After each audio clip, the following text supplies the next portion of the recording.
Government നിസ്സംഗത തുടരുക തന്നെ ചെയ്യുകയാണ്. കോടതി എപ്പോഴാണ് പറഞ്ഞത്?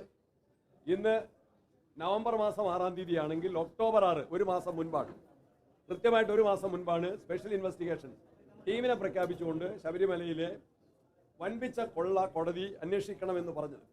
ഈ ഒരു മാസക്കാലത്തെ അന്വേഷണം എന്താണ്? ഒറ്റയിടയുന്നത് പോലെയാണ് അന്വേഷണം നീങ്ങുന്നത്.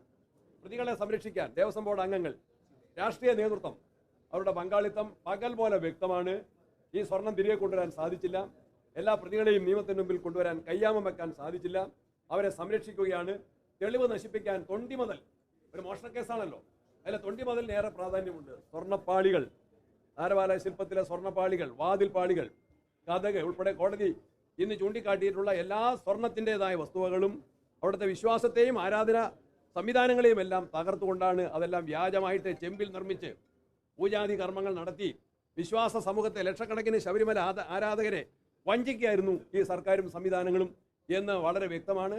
അവരെ നിയമത്തിന് മുമ്പിൽ കൊണ്ടുവരാൻ ജനകീയമായ ഇടപെടലിന് കോൺഗ്രസ് പാർട്ടി ശക്തമായ SITയുടെ കരങ്ങൾ, SITയെ കോടതിയാണ് നിയമിച്ചതെങ്കിൽ പോലും അത് ആഭ്യന്തര വകുപ്പിന്റെ നിയന്ത്രണത്തിലാണ്. അഡ്മിനിസ്ട്രേറ്റീവ് കൺട്രോൾ ആഭ്യന്തര വകുപ്പിൻ്റെതാണ്. രാഷ്ട്രീയ നേതൃത്വമാണ്, മുഖ്യമന്ത്രിയാണ്, പൊളിറ്റിക്കൽ സെക്രട്ടറിയാണ് അവരെ നിയന്ത്രിക്കുന്നത്.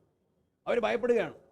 നീതിപൂർവ്വം സത്യസന്ധമായി പ്രവർത്തിച്ചാൽ, മാർക്സിസ്റ്റ് നേതാക്കന്മാരെ കയ്യാമം വെച്ചാൽ, അവരിൽ നിന്ന് തെളിവ് ശേഖരിച്ച് കളവ് മുതലുകൾ കണ്ടെത്തിയാൽ അത് ഈ അന്വേഷണ ഉദ്യോഗസ്ഥന്മാരുടെ സർവീസിനെ ബാധിക്കും എന്ന നിലയിൽ ഭീഷണിക്കും നിയന്ത്രണത്തിനും വിധേയമായിട്ടാണ് അവർ പ്രവർത്തിക്കുന്നതെന്ന് വേണം മനസ്സിലാക്കാൻ.